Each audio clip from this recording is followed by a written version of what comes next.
रत्नावती जी राजकुल वधू अपनी पूर्ण मर्यादा में रहती थी, लेकिन उनकी दासी गोसाई विठलनाथ जी की शिष्या और उसके चित्त में ठाकुर जी की अनन्य भक्ति विद्यमान।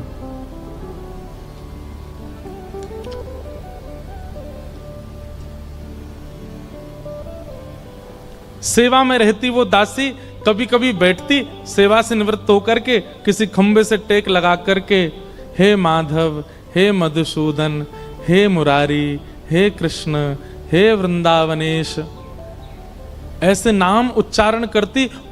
और केवल नाम उच्चारण नहीं करती, ज्यों ज्यों नाम उच्चारण करती त्यों त्यों उसके चित्त में छवि बन जाती और वह छवि उसके रोम रोम को पुलकित करते हुए नेत्रों से नीर बन करके बहने लग जाती।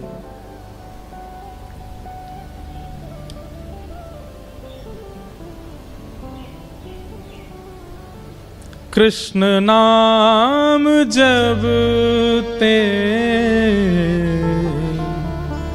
सुनो रियाली, भूली री भवन में तो बाबरी भई रे। कृष्ण नाम जब ते सुनो रियाली।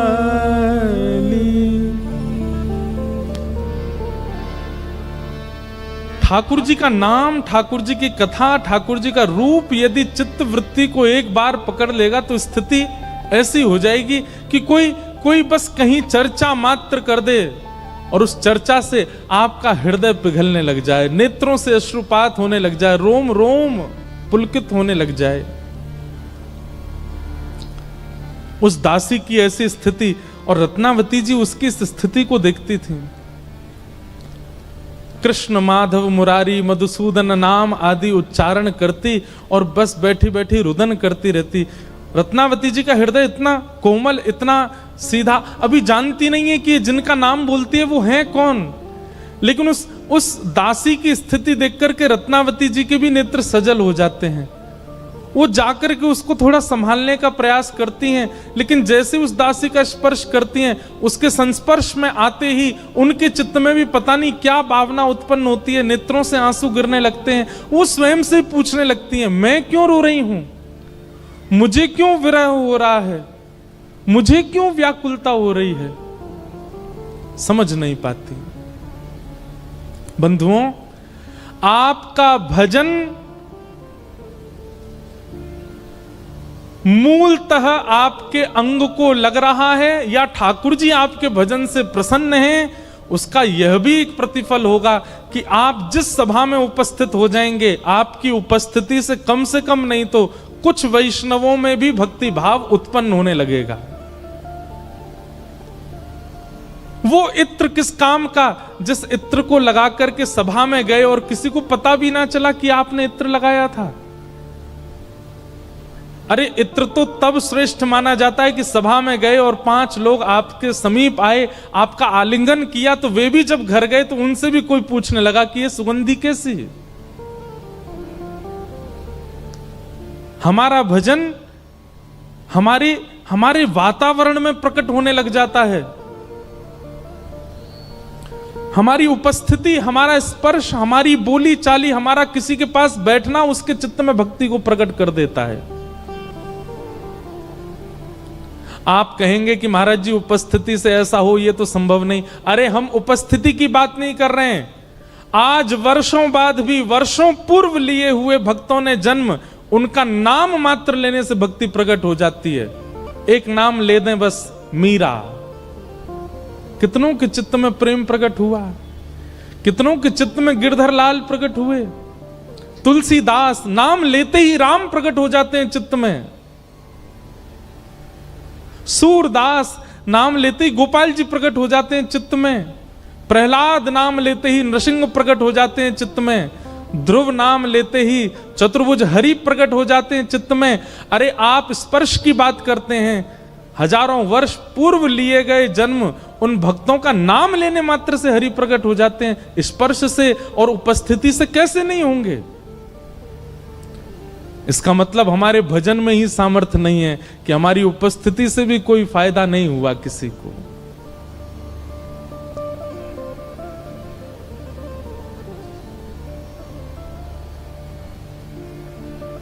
हमारे वृंदावन के, हमारे बरसाने के, नंदगांव, गोवर्धन के ऐसे कई भजनानंदी महात्मा हैं, यदि वे अभी उपस्थित हो जाएं पंडाल में, उनकी उपस्थिति मात्र से पूरे पंडाल के वैष्णव भक्तों में एक अद्भुत प्रेम का संचार हो जाएगा, उपस्थिति से। क्योंकि भजन भाव, भजन बल है जीवन में। रत्नावती की वो दासी है तो दासी, पर उसका भजन बल ऐसा है कि एक राजवंश के भोगों में सदा लिप्त रहने वाले लोगों में जन्मी रत्नावती, उसको देखने मात्र से नेत्र सजल होते हैं। और स्पर्श करके तो रत्नावती ऐसी व्याकुल हो गई, स्वयं से पूछ रही हैं, मैं क्यों रो रही हूं, मुझे इतना रोना क्यों आ रहा है? अरे नाम तुम बोलती हो, नेत्र मेरे सजल क्यों होते हैं? दासी को जब चेतना आई तब वह बताती है कृष्ण कौन है, उनका स्वरूप कैसा है, उनको मधुसूदन क्यों कहते हैं, वो वृंदावनेश कैसे हैं, वृंदावन की शोभा कैसी, वृंदावन में यमुना जी कैसी, वृंदावन के लता गुल्म पत्र कैसे, श्री किशोरी जी के साथ नित्य विहार कैसा, ये सब लीलाएं सुनाती और रत्नावती नेत्र बंद करके श्रवण करती है।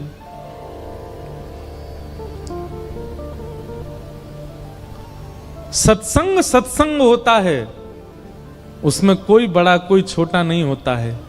एक दासी की कृपा से एक महारानी भक्त हो गई, ये रत्नावती जी के चरित्र में आता है।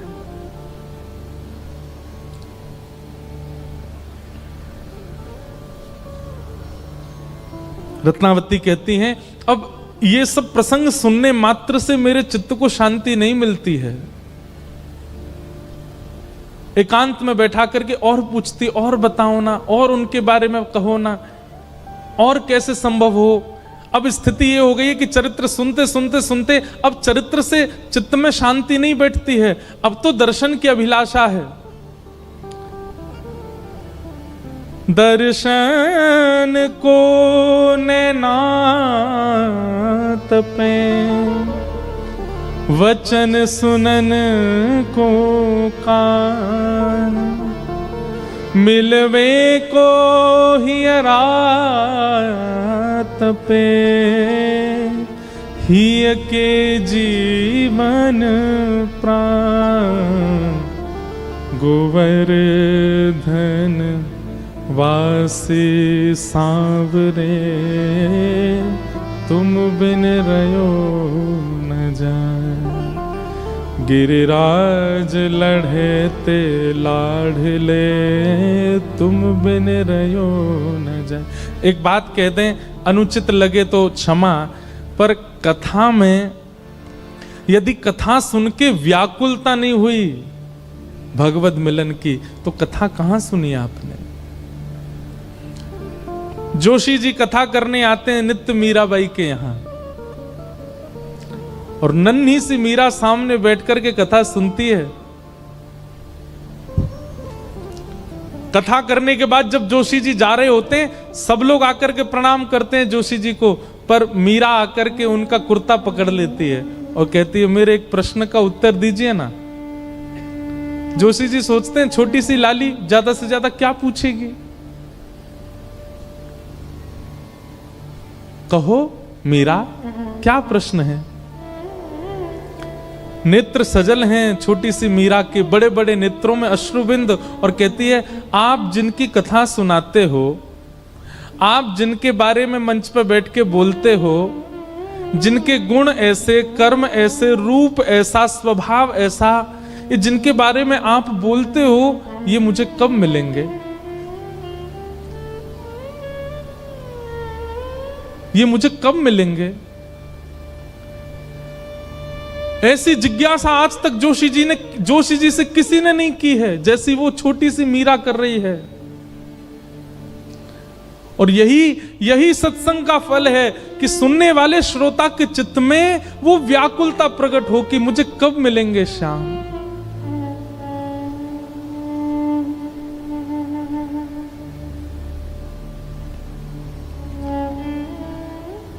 जोशी जी से कहती है मीराबाई, आप इतना सुंदर उनका चरित्र सुनाते हैं, इतनी सुंदर सुंदर उनकी बातें बताते हैं, आप मिले हो उनसे?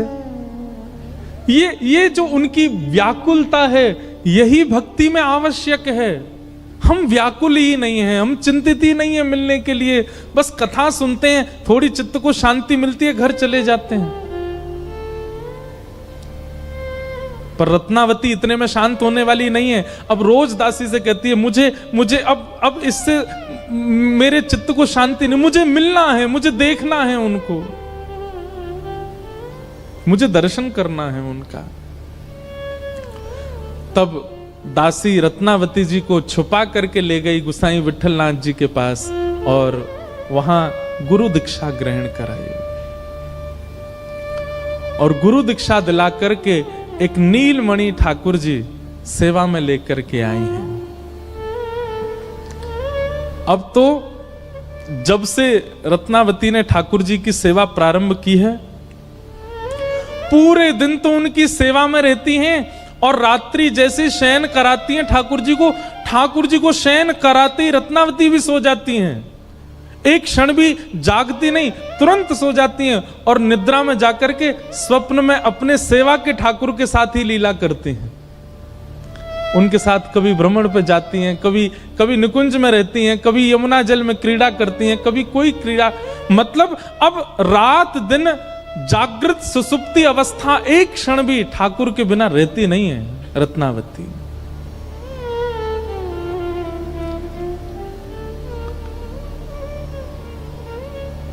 दिन रात ठाकुर जी की सेवा में रहती हैं।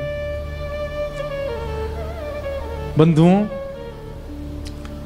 मुझे आश्चर्य होता है इस चरित्र में कि एक दासी, उसके प्रति सदैव दासी का ही भाव रहता है बड़े लोगों का, लेकिन उस दासी की स्थिति और भाव देख करके एक महारानी इस भक्ति की अवस्था में पहुंच गई। आप इससे क्या समझते हैं? रत्नावती भक्त नहीं बनना चाहती है, रत्नावती भक्ति मार्ग में नहीं आना चाहती है। इतने सामान्य से प्रयास से एक महारानी भक्त बन जाती है, इसका यही रूप है। वो नहीं भक्त बनना चाहती है, ठाकुर जी उसको भक्त बनाना चाहते हैं। ठाकुर जी चाहते हैं कि ये मेरी सेविका हो, ये मेरी दासी हो। श्रीमद् भागवत के 10वें स्कंद में भक्तों के लक्षण बताए गए और उनमें परम भागवत के लक्षणों में यही बात कही गई है कि उनको हरि प्रिय हैं, ये भक्त नहीं हैं। परम भागवत कौन है? बोले हरि को जो प्रिय हैं वो परम भागवत है। एक बात हम कह दें, हमको कोई इस बात को कहने में संकोच नहीं है, हम सबको हरि प्रिय हैं, पर हम में से कुछ ही होंगे जिनको हरि प्रेम करते हो, जो हरि के प्रिय हो।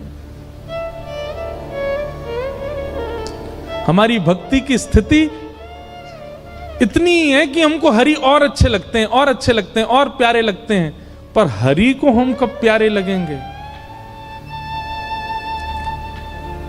रत्नावती को हरि प्रिय नहीं है, हरि को रत्नावती प्रिय है। आप बड़े बड़े महापुरुषों की कथा सुनकर के भी हरि प्रिय नहीं बन पाते, वो दासी के प्रवचन सुनकर के हरि प्रिय बन जाती हैं। ठाकुर जी की दृष्टि। नारायण कवि गाते हैं,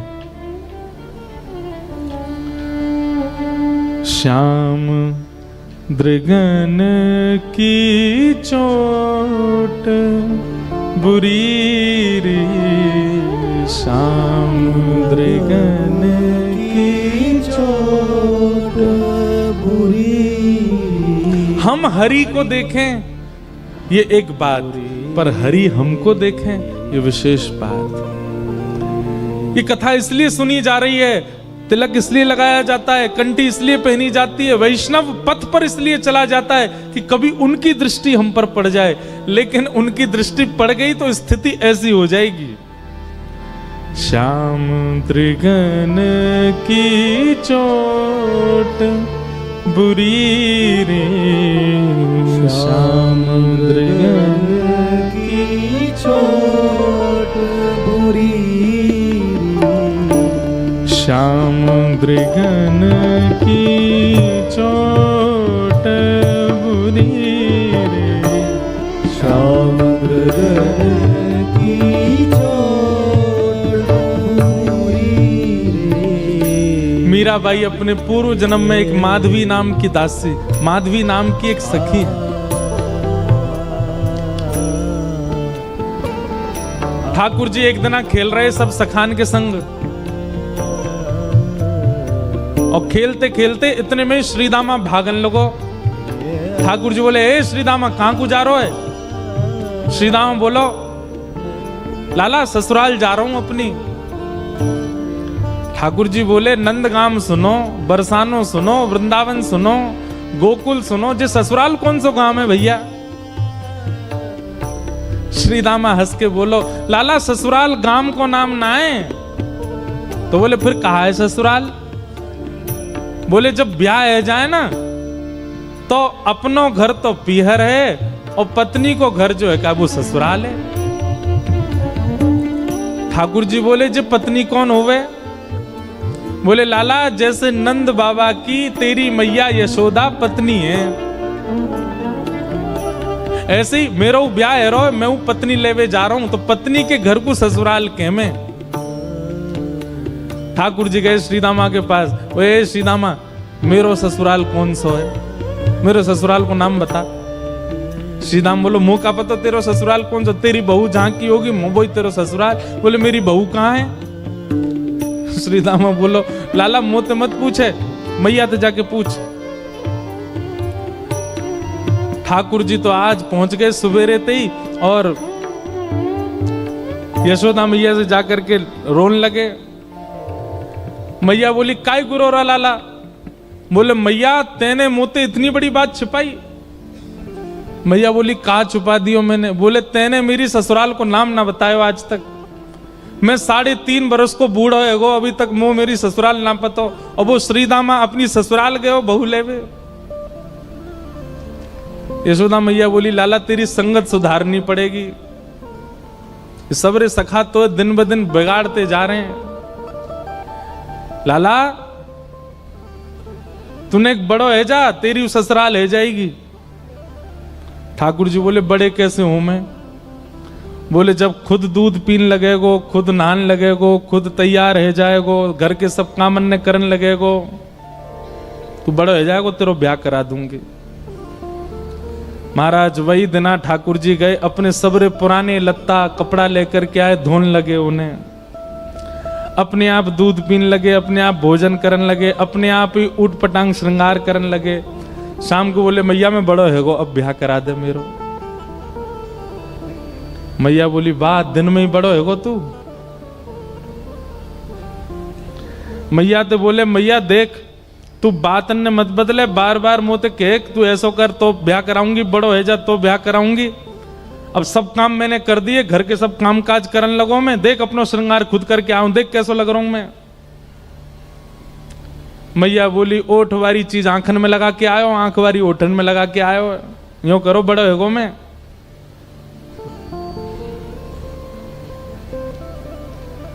ठाकुर जी बोले, मैया मेरो ब्याह करा दे, नहीं तो श्रीदामा बहू लेके आ रहा हूं, बाकी बहू ले आऊंगा मैं, वही की बहू को ले आऊंगा, वही की ससुराल को अपना बना लूंगा। तभी एक सखा दौड़ो दौड़ो आया, बोले, ए लाला देख श्रीदामा बहू लेके आ गो। बहू को नाम सुनते ही ठाकुर जी तो मचल गए, लेके चल मुंह को जल्दी। मैया रोकन लगी, बोले, लाला ने सुधर के तो जा, कैसो बन के जा रहा है? ठाकुर जी तो दौड़े दौड़े गए, बोले, कहां ते आ रहे हो? बोले, वहां ते आ रही है, पालकी में बैठ के बाकी बहू आ रही है। ठाकुर जी पहुंच गए, बीच रास्ता में रोक ले, सबको कथा पता है। माधवी कि माँ ने पहले ही मना करके भेजा था कि बोले तेरे सखा, तेरे पति जो श्री दामा, उनके जो सखा कृष्ण है उनको मुख मत दिखाइयो। ठाकुर जी पालकी में घुस गए, हाथ पांव जोड़ के कहने लगे भाभी जी एक बार नेक अपनो मुख दिखाए दो, लेकिन माधवी ने नहीं दिखाया। अब देखो, भक्त नहीं चाह रहा है कि ठाकुर जी को मैं मुख दिखाऊं, पर ठाकुर जी तो देख रहे हैं ना। आप कितनों भी उनको देख लो, लेकिन आपके चित्त में भक्ति को संचार तभी होगी जब उनकी कटाक्ष आप पे पड़ेंगे। तो एक बात तो सिद्ध है कि यहां बैठे जितने भी हैं, एक बार भी यदि नाम के प्रति प्रेम आपके चित्त में बढ़ रहा है तो ठाकुर जी ने कभी तो देखे, भूल के ही सही देखे तो हैं हम, तभी हमारे चित्त में भाव उत्पन्न। ठाकुर जी कह रहे हैं देख ले, बड़े बड़े जोगी, बड़े बड़े तपस्वी, बड़े बड़े ध्यानी हमारे मुख को देखवे के काजे तड़पे, और हम तेरे सामने बैठे तू हमें मोहना दिखा रही अपनो।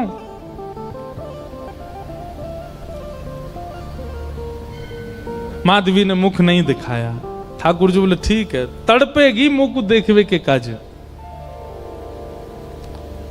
माधवी बोली मोए ना तड़पनो, मेरे पास मेरो खसम है, वही देख लूंगी, तुम्हें काहे को देखना। ठाकुर जी बोले वचन दे के जा रहा हूं, तड़पेगी। जैसे छोटे से बालक कभी कभी बड़ी बड़ी बात करते हैं तो बड़े लोग उसको मजाक में लेते हैं, ऐसी माधवी ने भी मजाक में लिया, देखा ही नहीं ठाकुर जी को। लेकिन ब्रज वृंदावन में तो और कोई काम ही नहीं। या दो हने बहनने मथनो पलेपो प्रेंखें खनार भरुदितो क्षणमार जनादो। श्री शुकाचार्य जी वर्णन करते हैं वृंदावन में कैसी स्थिति है। गोपियां दोहन करती हैं तो घर घर घर जो दही की मथनी की आवाज आती है ना, उसी में ही कीर्तन करने लग जाती हैं। कृष्ण ऐसे, कृष्ण के नेत्र ऐसे, कृष्ण की नासिका ऐसी, कृष्ण के कान ऐसे, कृष्ण को मोर पिछ ऐसा, कृष्ण की पीतांबरी ऐसी, कृष्ण की भुजा ऐसी, कृष्ण के चरण ऐसे। कोई गोपी अपने घर में चौका लगा रही है और चौका में पौंछा की जो छर्र छर्र आवाज आवे, वही छर्र छर्र ध्वनि में ही कीर्तन करने लग जाए, कृष्ण ऐसे, कृष्ण ऐसे। हसितम मधुरम चलितम मधुरम वमितम मधुरम मधुराधिपते अखिलम मधुरम। इन सबकी बातें सुनकर के मीराबाई, माधवी को ऐसा लगता है कि इन सब से तो मैं श्रेष्ठ हूं, कम से कम अपने पति की ही हूं, इन सब की तरह तो नहीं। पूरे दिन उस कृष्ण की प्रशंसा करती रहती हैं। सब गोपियां माधवी से कहती हैं अभी तक तेरे सामने आयो ना है और तेने अभी तक देखो ना है। अरे या प्रेम को काम भावना ते मत देखियो, 3.5 वर्ष को 4 वर्ष को है, लेकिन वाक्य प्रति एक अलग ही प्रेम प्रकट है। जाए माधवी सबको ज्ञान देती है, बोले चाहे 3 वर्ष को 4 वर्ष को है तो अन्य पुरुष, क्यों उसकी बातें करती हो, क्यों उसकी ओर देखती हो।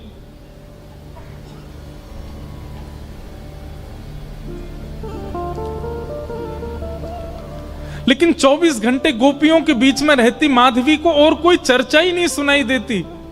सब केवल कृष्ण की बात करती हैं, जल भरती हैं तो बैठती हैं तो भोजन बनाती हैं तो बतियाती हैं तो श्रृंगार करती हैं, तो हर समय कृष्ण कृष्ण कृष्ण कृष्ण। माधवी ने कुछ समय अकेले रहने का भी प्रण लिया, लेकिन अकेले रह नहीं सकती, जंगल है, कहां अकेली जावे, जाना पड़ता है उसको। अब यहां देखो, माधवी चाहती नहीं है ठाकुर जी के सन्मुख आना, वो चाहती नहीं चर्चा सुनना, लेकिन ठाकुर जी चाहते हैं ना। बस यही हमारी भक्ति का भाव है, ठाकुर जी बस चाह जाए हमारे लिए।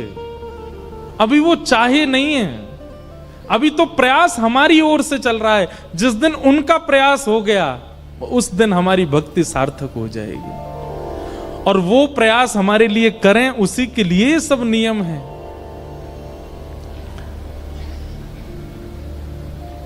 अब तो माधवी 24 घंटा ठाकुर जी का नाम सुनती है। एक दिन रात में सोई तो अब कानों में कृष्ण कृष्ण कृष्ण कृष्ण गूंज रहा है, तो कान बंद करती, पता नहीं पूरे दिन इतना नाम सुनती हूं कि अब तो कानों में भी यही गूंजता है। कान बंद करके सोती है तो स्वप्न में कृष्ण ऐसे हैं। अब कृष्ण देखे नहीं है, लेकिन उसको श्याम वर्ण, पीली पीतांबरी, वंशी, मोर पिछ सब अनुभव होता है। उठ के बैठ जाती है, नेत्रों को मीटती है, क्या करूं मैं, नहीं चाहती ये स्वप्न मुझे आवे। श्याम दृगन की चोट बुरी रे, श्याम दृगन की चोट। ठाकुर जी देख लेंगे तो ऐसे है जाओ। अब धीरे धीरे माधवी की स्थिति ऐसी होने लगी कि अब वो ना चाह करके भी कृष्णमयी ही हो गई है। रात्रि में सोती, अचानक उठ बैठती है, ऐसा लगता है मानो जैसे उसका हाथ पकड़ लिया हो। रात्रि में सोती है, अचानक से मोगरा की सुगंधी आने लगती है, गुलाब की सुगंधी आने लगती है, उठ के बैठ के डर जाती है, कौन आ गया। अब तो स्थिति ऐसी हो गई कि आधी रात और माधवी को ऐसा लगता है कि भोर हो गई, और तुरंत उठ करके जल्दी जल्दी वस्त्र धारण करती है, मटका उठाती है और दौड़ करके जाती है। अरे विलंब है गयो, इतनी देर है गई, मैं अभी तक उठी नहीं, जबकि है आधी रात। दिन रात सब परिवर्तित हो गया।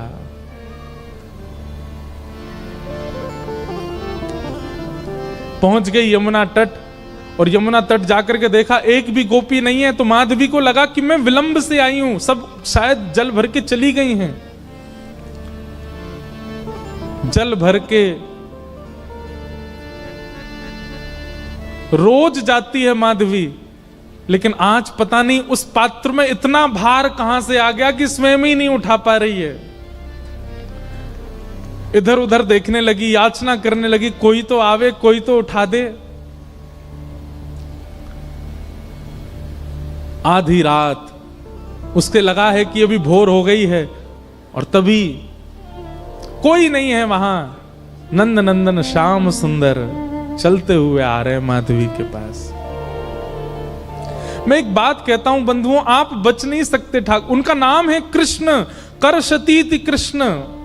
आप नेत्र बंद कर लोगे तो वो ऐसी ऐसी बात बोल जाएंगे कान में कि कान से उनके हो जाओगे। कान बंद कर लोगे, नेत्र बंद कर लोगे तो ऐसी सुगंधी आ जाएगी कि सुगंधी से उनके हो जाओगे।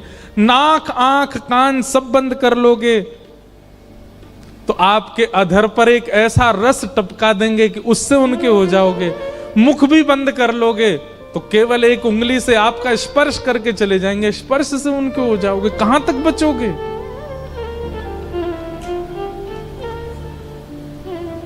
माधवी की मति घूम गई है। आधी रात ही आ गई और तभी ठाकुर जी वहां पहुंच गए।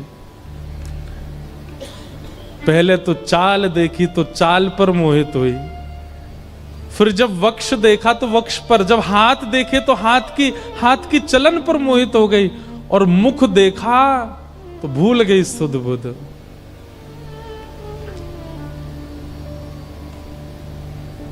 ठाकुर जी आए और आकर के मंद मुस्काए के बोले, हेरी गोपी उचाए ना पा रही, चल ले मैंने एक हाथ लगाए दूं, उचाले याकू। और एक तरफ से माधवी ने मटकी पकड़ी और दूसरी तरफ से ठाकुर जी आकर के नन्हे से गोपाल जी ने जैसे ही हाथ लगाया मटकी उठने लगी।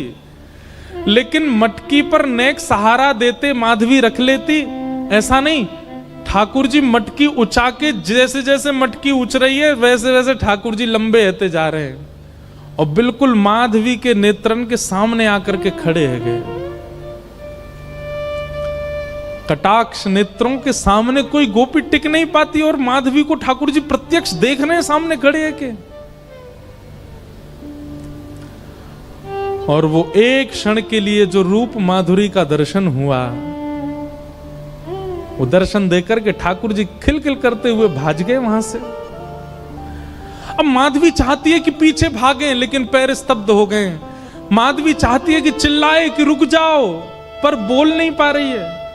माधवी चाहती है कि इधर गए मैं नेत्र घुमा करके देख लूं, पर नेत्र घूम नहीं पा रहे।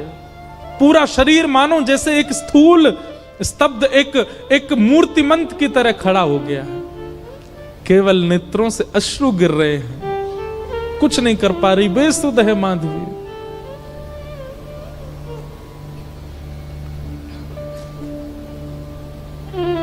वहीं खड़ी रही तब तक जब तक भोर में गोपियां जल भरने नहीं आ गईं।